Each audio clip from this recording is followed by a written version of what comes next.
Assalamualaikum Ustaz. Bagaimana tanggapan Ustaz terkait dengan komitmen pemerintah pusat dalam hal ini untuk pembangunan Papua? Ya, komitmen pemerintah pusat sejauh ini saya tidak lihat, tidak ada komitmen sejauh ini. Presiden Prabowo belum memiliki format yang jelas dan pasti bagaimana menangani konflik yang ada di Papua. Karena itu menurut saya ini yang perlu harus adanya masyarakat Papua terutama harus ada terakomodir. Sebenarnya mau dibawa kemana Papua ini? Sejauh ini saya belum melihat komitmen Presiden Prabowo bagaimana untuk mengatasi persoalan konflik Papua yang tanpa henti berkepanjangan ini. Seperti apa? Formatnya belum jelas. Saya tidak melihat ada komitmen jelas untuk penanganan konflik Papua ini. Karena itu sejauh ini yang ada dropping banyak aparat militer dan lain sebagainya di Papua, tapi itu juga akhirnya menjadi konflik dan terjadi pembunuhan warga sipil oleh pihak-pihak yang berkonflik, sehingga ini bukan format yang tepat untuk melakukan pendekatan.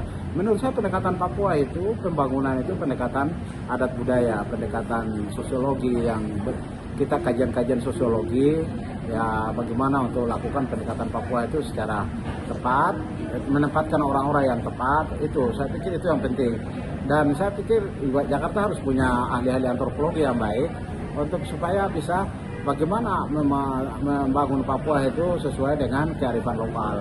Karena komitmen-komitmen ini sebenarnya sudah tertuang di dalam Undang-Undang Otonomi Khusus, tapi sejauh ini saya belum melihat komitmen yang jelas, yang pasti, yang sesuai bagaimana untuk pembangunan Papua itu dilaksanakan dalam kabinet pemerintahan yang ada saat ini. Saya belum melihat.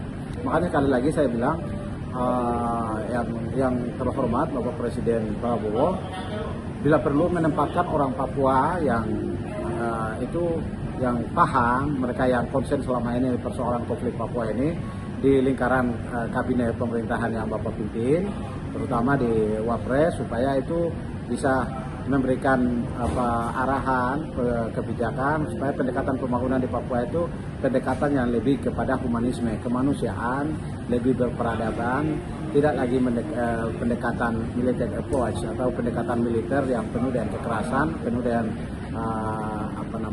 eksploitasi sumber daya alam. Saya pikir